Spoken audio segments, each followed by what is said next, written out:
Hi there, this is John Wilkinson again from History Made Easier. You know, the organisation of the Paris Peace Conference is an important factor to consider. There's the possibility that your exam might have a direct question on the conference's organisation, but knowledge of it could also add a really interesting dimension to an answer to a question on why the work of the conference was so difficult. And it is the purpose of these videos to ensure you earn maximum marks. Now, all my ebooks have a series of note frameworks with the purpose of directing your notes towards potential exam questions. And this is the framework for the organisation of the Paris Peace Conference. I think you'll easily be able to see its usefulness. Note how I direct the note-taking with questions. Historians first ask questions and then set about trying to answer them. And of course, your exam is going to be full of questions. When the leaders met at Versailles, they had a number of choices to make, and had already made some. And that they had choices is important to the historian, for the choices they made say something about their state of mind. One of the decisions already made was that the conference was to be held in Paris, the capital where emotions were most inflamed, and where the cries for revenge were the loudest. It was not a natural choice, though it had been for Clemenceau.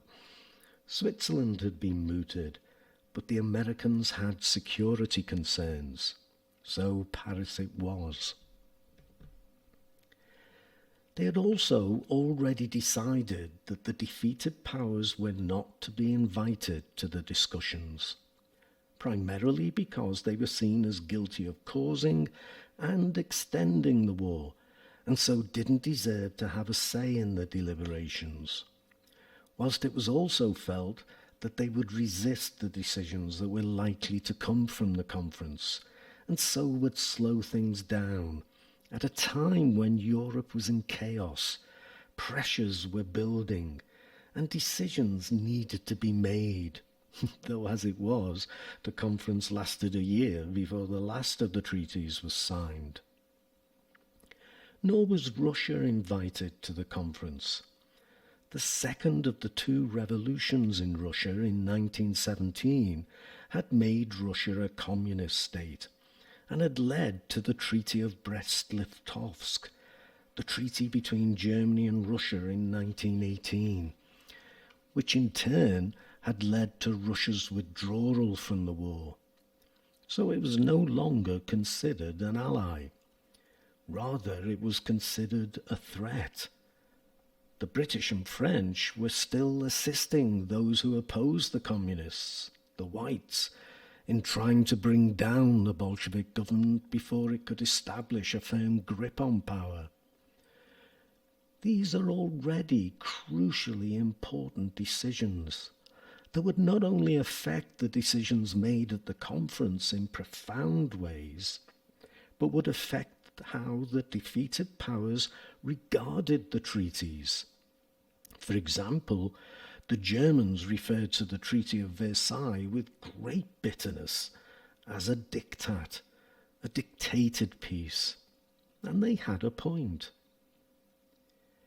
In total, 32 states attended the conference, some of them not yet legally constituted. Just 32 countries might not seem a lot. It was, after all, a world war. But there were a lot fewer independent states back in 1919.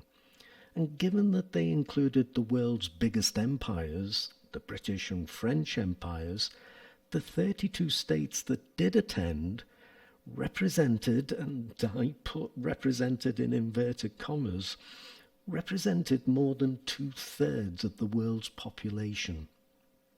And 32 states still meant decision-making would be too slow and too cumbersome. An American delegate put it well when he described the opening statements of the Polish and Czech delegations. The head of the Polish delegation, Roman Dmowski, began, and I quote the American delegate, began at 11 o'clock in the morning and would reach 1919 and the pressing problems of the moment only as late as 4 o'clock in the afternoon. Edvard Beneš for Czechoslovakia, and I'm still quoting the American delegate, began a century earlier and finished an hour later. Think on this next time you think a school assembly is dragging on.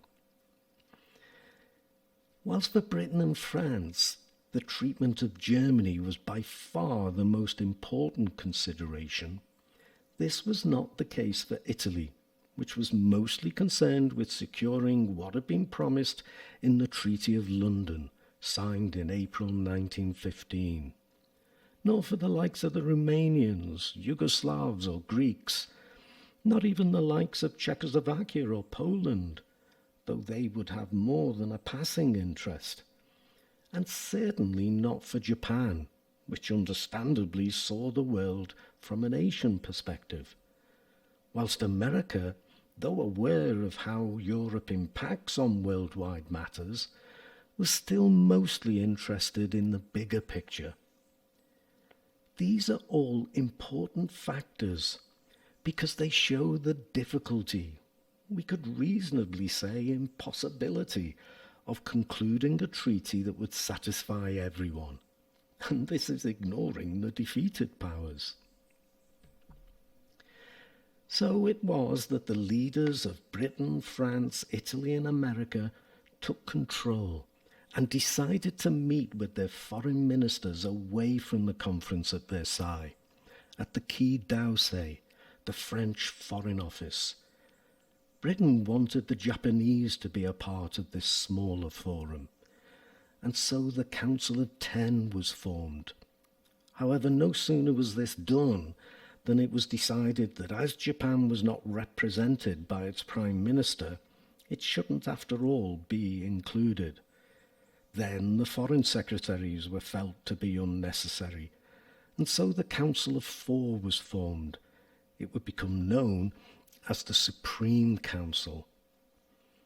In reality, though, it was the Big Three, Clemenceau, Lloyd George and Woodrow Wilson, that met most often and made most of the key decisions. Vittorio Orlando, the Italian Prime Minister, was experiencing political difficulties at home, keeping his government in power, and was only really interested in matters that directly concerned Italy. As a result, he missed as many meetings as he attended, and in late April Italy temporarily withdrew over the issue of Fiume. That said, the deliberations of the Big Three were supported by a total of 52 expert commissions, looking into the nitty-gritty of the specific but nevertheless complex issues, ranging from responsibility for the war, new borders, reparations, or how to deal with prisoners of war. And in total, there were well over 1,000 delegates, statesmen and diplomats, but also including the likes of economic experts, intelligence experts, and I have to add, historians. There were breakfast meetings, and a lot of useful work was done over lunch or dinner.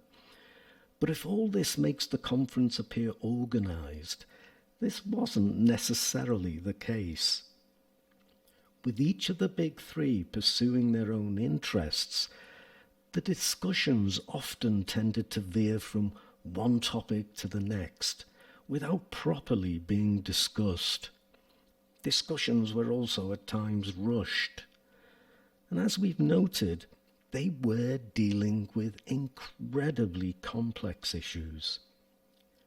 Also, all the leaders had their own domestic issues that needed attending to. President Wilson had to return to America for a month. Lord George was obliged to attend the House of Commons on more than one occasion, and even Clemenceau on home soil missed sessions. He had a good excuse, though. He was shot and badly wounded in an assassination attempt. Now, the aim of all my work, these YouTube presentations, my website, History Made Easier, and my ebooks on Amazon, are there to try and make top grades in history easier for you to achieve. One of the ways to do this is to consider factors that, though of critical importance, are not always given the consideration they deserve in textbooks. And I think this has been one of those factors. Remember, just a sentence added to an answer can add a mark to your total, and so can lift you to a higher grade. I think it's worth the effort on both our parts. You must do too if you're listening to this. So thanks for listening, and don't forget to check out my website. And if you're really intending to aim high, you might want to think about buying my ebooks too. But for now, cheers.